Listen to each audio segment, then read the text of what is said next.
on Wednesday night, which lasted nearly 6 hours and almost came to blows. You can see me outside. You can see me outside. You ain't gotta wait to 2021. You ain't gotta wait to 2021. All that tough mind ain't gonna work here. Good, okay. I'll be outside in the back in 15 minutes. That's where I'll be. All right, so that was Jersey City Councilman Jermaine Robinson, who has since apologized for losing his temper, joining us this morning to explain why he is so passionate over this topic. So good morning to you, and thank you for coming in. Let's set the record straight first on that temper and why you raised your voice to that level and what was going through your head at that moment. I mean, it was a very heated, long night, and, the tensions ran really high, but it was totally unacceptable on my part as being a councilman. I understand that I was wrong. I apologized immediately. I've since had a conversation with the gentleman. We've talked in length about what we can do to work together to make the school board a better place in Jersey City, and, I'm looking forward to just letting the voters decide in November. Apologies and reflections are key in issues like this, but you also understand that the message it was sending to children who are watching, very interested in this issue because it affects them at heart, looking at you saying, let's take this outside. Right. It was really because we were just pulled in different directions. It was 6 hours, and it's this is not the first time that's happened. This is an ongoing thing, and I think it was I'm not proud of what happened that night, but it was really important to let the people see exactly what's going on, because on one hand we have the union and the teachers coming out on every night telling us and demanding us what we have to do for the school system. And the only way we can do that is if we have a voice, and that's having an appointed board. The other hand, we have an elected position where we have no say and we can't say anything to help the children. And I think that's why the tempers really ran high.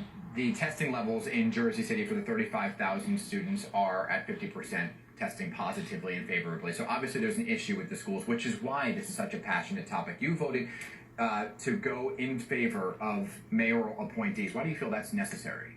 Well, I didn't vote to go in for mayor appointees. Just to be clear, what we voted for that night is to make sure that the people of Jersey City have a voice, whether they want our help because they come each and every week demanding our help, or do they want it to keep being an elected position where we as a city council are really going to be hands off.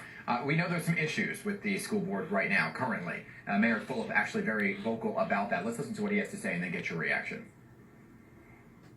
You have 5 people that resigned midterm. You have 1 person that's been indicted. You have 1 person that openly saying anti-Semitic comments.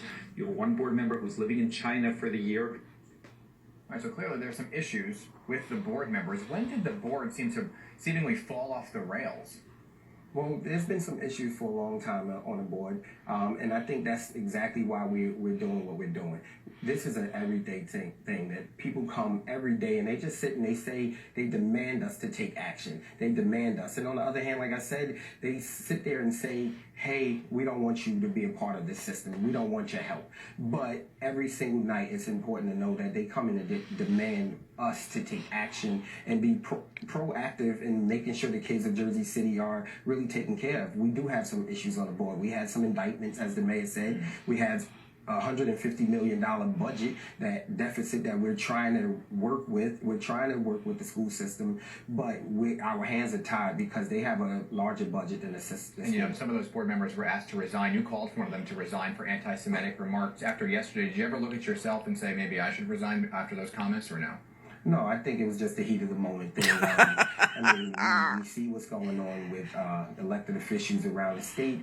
The nerve. They come out to threat, to actually fight someone. I mean, you can take the words how you want. It was just a reaction to what the comments were, a 6-hour berating of us as, elected officials to sit there and take it. And usually we do.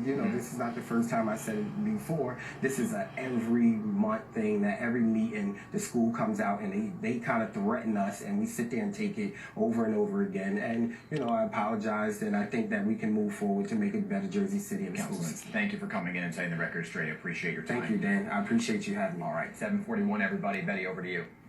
So,